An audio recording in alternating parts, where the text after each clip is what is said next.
গত বছর অর্থাৎ 2025-এর মাঝামাঝি জুন জুলাই এই সময় থেকেই সোনার দাম আস্তে আস্তে বাড়তে শুরু করেছিল এবং তা এমনভাবেই বাড়তে শুরু করে যে ক্রমাগতভাবেই তা আস্তে আস্তে গ্রিপ বা আয়ত্তের বাইরে চলে যায়। প্রতি 10 গ্রামে সোনার দাম গত জুন জুলাই করে দাম 75,000-এর কাছাকাছি ছিল 22 ক্যারেটের, এবং সেই 75,000 টাকা থেকে 1,75,000 টাকা হতে মাত্র 4-5 মাস টাইম নিয়েছিল। ফলে সাধারণ মানুষ চাপে পড়েছেন এবং চোখে রীতিমতো সর্ষে ফুল দেখছেন। প্রতিদিন সোনার দাম ক্রমাগত যে পাল্লা দিয়ে বেড়ে যাচ্ছে, এই অবস্থায় থাকলে কি করতে পারে? এই অবস্থায় এই অবস্থায় থাকলে মানুষ কি করবে, এই নিয়ে নানা রকমের প্রশ্ন।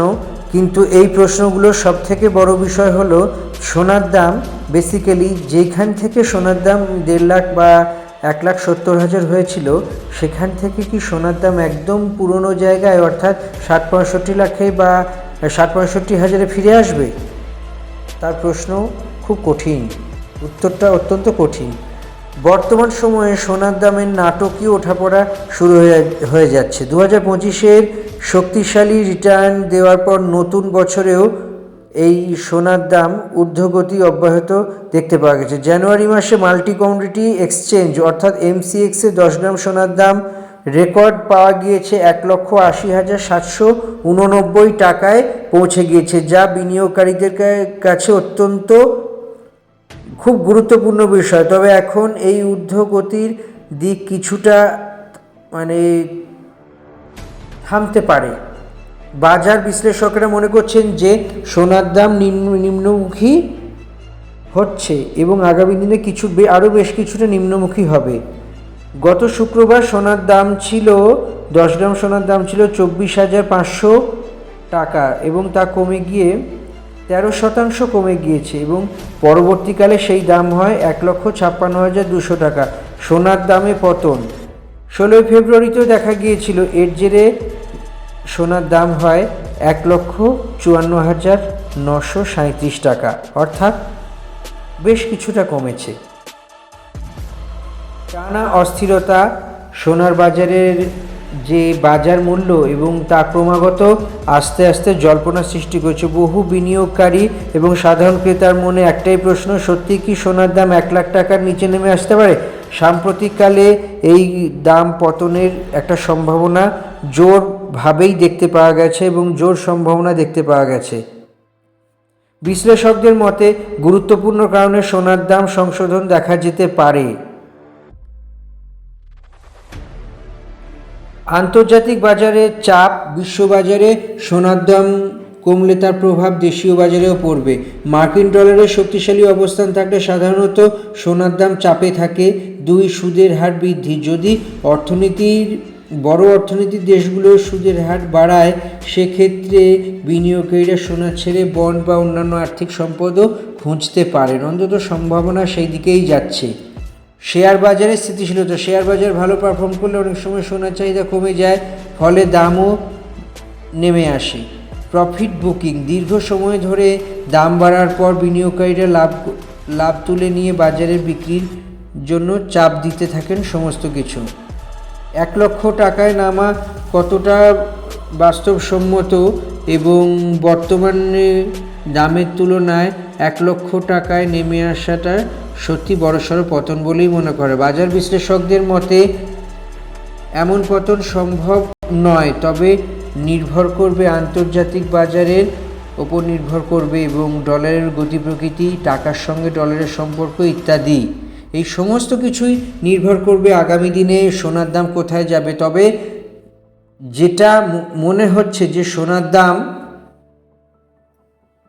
1 লক্ষ টাকা হবে, সেটি সম্ভবত আর হবে না বলেই মনে করা হচ্ছে। কেন, সোনার যে দামটা বেড়ে যেই দিকে গিয়েছে, সেখান থেকে আর ফিরে আসার জায়গা নেই। খুব কম একটু আধটু সোনার দোকানে পার্থক্য হবে, কিন্তু অতটা পার্থক্য হওয়ার আপাতত সম্ভাবনা নেই। যদি বৈশ্বিক পরিস্থিতি স্থিতিশীল থাকে এবং বিনিয়োগকারীরা ঝুঁকিপূর্ণ যে সমস্ত সম্পদ আছে সেদিকে ঝুঁকতে চান, তাহলেই সোনার দামে বড় সংশোধন দেখতে পাওয়া যেতে পারে, নতুবা সোনার দামে কোনো রকমের বড় সংশোধন দেখতে পাওয়া যাবে না। অর্থাৎ সোনার দাম আর কমার কোনো সম্ভাবনা নেই। বিগত কয়েকদিন ধরে সোনার দাম কলকাতা সহ দেশের বিভিন্ন প্রান্তে যে আকার ধারণ করেছে সেইগুলোই একটু আপনাদের সঙ্গে এবার আলোচনা করে নেওয়া যাক। একবার দেখে নেওয়া যাক কলকাতায়, অর্থাৎ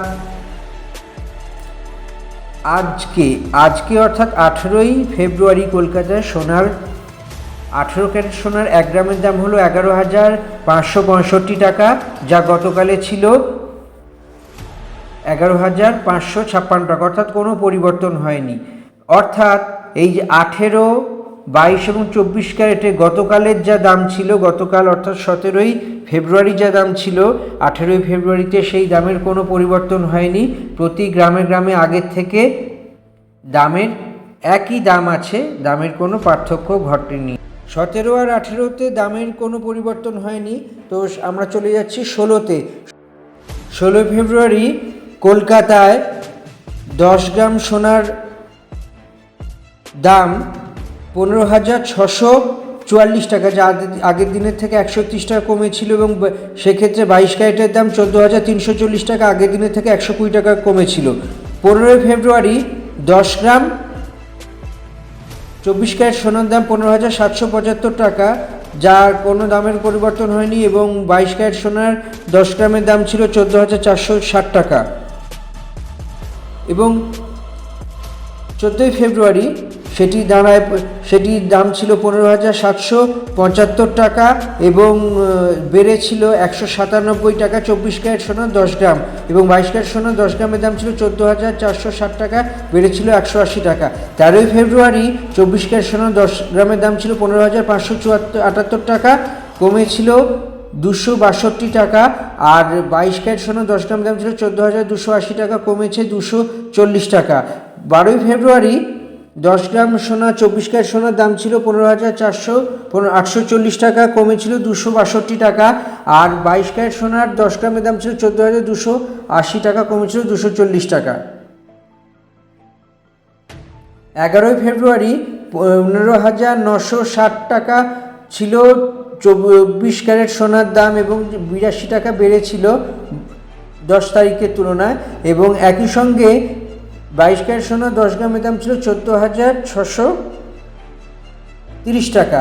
10ই ফেব্রুয়ারি 24 ক্যারেট সোনার 10 গ্রামের দাম ছিল 15,878 টাকা, এবং 22 ক্যারেটের দাম ছিল 14,555 টাকা। সব মিলিয়ে দেখা যায় যে খুব চাপে আছে মধ্যবিত্ত বা সাধারণ মানুষ, কেন সোনার দামের এই ধরনের বৃদ্ধি রীতিমতো করে জীবনে নানা রকম সমস্যা তৈরি করে। কেননা বিয়ে বা উৎসবের বিভিন্ন অনুষ্ঠান, বিশেষত বিয়েতে বাড়ির মেয়ে বা ছেলের বিয়ে হলে সোনার গয়না বা সোনা দানা তো দিতেই হয়, কিন্তু সেই ক্ষেত্রে দেখা যাচ্ছে যে সোনার দাম এতটা আকাশ ছুঁয়েছে, এবং সেই সোনার দাম যে নানা রকম জল্পনা, বিভিন্ন দিকে জল্পনা যে সোনার দাম 1 লাখে নামবে, কিন্তু নানা রকম বিচার বিশ্লেষণ করে জানিয়েছেন সোনার দাম কোনোভাবেই আপাতত আর নামবে না 1 লাখে। কেননা বিশ্ববাজার, বিশ্ব অর্থনীতি, টাকার সঙ্গে ডলারের যে একটা সমানুপাতিক সম্পর্ক, সেই সমানুপাতিক সম্পর্কের মধ্যে কতটা কি গণ্ডগোল হতে পারে, এবং গ্রস ডোমেস্টিক প্রোডাকশন অর্থাৎ জিডিপি, দেশের জিডিপি এবং বেচা কেনা, অর্থনৈতিক অবস্থায় সমস্ত কিছুই নির্ভর করে থাকে সাধারণত কয়েকটি বিষয়ের উপর। তার মধ্যে অন্যতম হলো যে সোনার দাম মুদ্রাস্ফীতির কারণে কোথায় গিয়ে দাঁড়াচ্ছে। তো এই ব্যাপারটি আর নতুন নয়, সোনার দাম যে ক্রমাগত বাড়ছে এবং আগামী দিনে বাড়তে থাকবে, এই নিয়ে আর কোনো দ্বিতীয় মত নেই। তবে সোনার দাম যে 1 লাখে পৌঁছবে না এবং সম্ভাবনা অত্যন্ত কম, সেটা নিশ্চিতভাবে বলাই যায়। আমাদের এই চ্যানেল যদি আপনাদের ইতিমধ্যেই দেখে থাকেন, ভালো লেগে থাকে, তাহলে ভিডিওগুলো দেখে আপনি চ্যানেলটি সাবস্ক্রাইবার করে দিতে পারেন, লাইক শেয়ার কমেন্ট তো করবেনই, এবং আপনি মতামত দিতে পারেন এরপর কি আপনারা দেখতে চান, সেই মতো ভিডিও আপনাদের কাছে নিয়ে আসবো। অবশ্যই বেল আইকনটি ক্লিক করে দেবেন যাতে নতুন ভিডিও আপলোড করলে নোটিফিকেশন সরাসরি আপনারা পেয়ে যেতে পারেন।